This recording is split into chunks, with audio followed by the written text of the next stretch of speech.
በዛሬው ዕለት እንደዚህ እንደምትመለከቱት ጨረቃ ደም ለብሳ መታየቷን ተከትሎ ዓለማችን አስፈሪውን ክስተት እያስተናገደ ትገኛለች። ብለድ ሙን ወይም ደግሞ ጨረቃ ደም የምትመስልበት ቀን ብዙዎች በጭንቀት ሲጠብቁት የነበረ ሲሆን በምዕራቡ ዓለም ላይ ዛሬ ታይቷል። በዋናነት ጨረቃ ደም ለብሳ የታየችው ከሰሜን አሜሪካና ደቡብ አሜሪካ ሲሆን አንዳንድ የአፍሪካ ሀገራትና የአውሮፓ ክፍሎችም በጨረፍታ ሊመለከቱት ይችላሉ ተብሎ ሲጠበቅ ነበረ።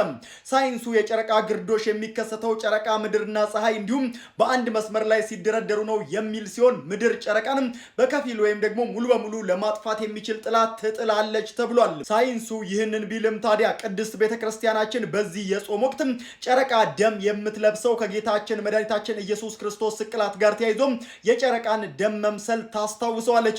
ማቴዎስ ወንጌል 27 ላይ እንዲህ ይላል፣ ኢየሱስ ክርስቶስ በመስቀል በተሰቀለ ጊዜ የተሰቀለው የክብር ባለቤት ሰማይን የፈጠረ ነውና ፀሐይ ጨልማለች፣ ጨረቃም ደግሞ ደም ሆኗል ይላል። ከዋክብት ረግፈዋል፣ የተሰቀለው የክብር ባለቤት ምድርንም የፈጠረ ነውና በምድር የቤተ መቅደሱ መጋረጃ ላይ እስከታች ለሁለት ተቀዷል። ምድር ተናውጣ አለቶች ተሰንጥቀዋል፣ መቃብራት ተከፍተዋል፣ ሙታንም ተነስተዋል ይላል። ታዲያ በቅድስት ቤተ ክርስቲያናችን ስር ያሉ ጻድቃን መነኮሳትና መናንያን የጌታችን የመድኃኒታችን የኢየሱስ ክርስቶስ መከራን ካዩበት ቀን ጀምሮ ሕመሙን፣ መከራውን፣ ግርፋቱን፣ እስራቱን ለኛ መሆኑን በማሰብ ብዙ መከራዎችን ተቀብለዋል። አሁንም በቤተ ክርስቲያናችን ውስጥ ያሉ መነኮሳት ለዓለም ድህነት ጭምር እየጸለዩ ይገኛሉ።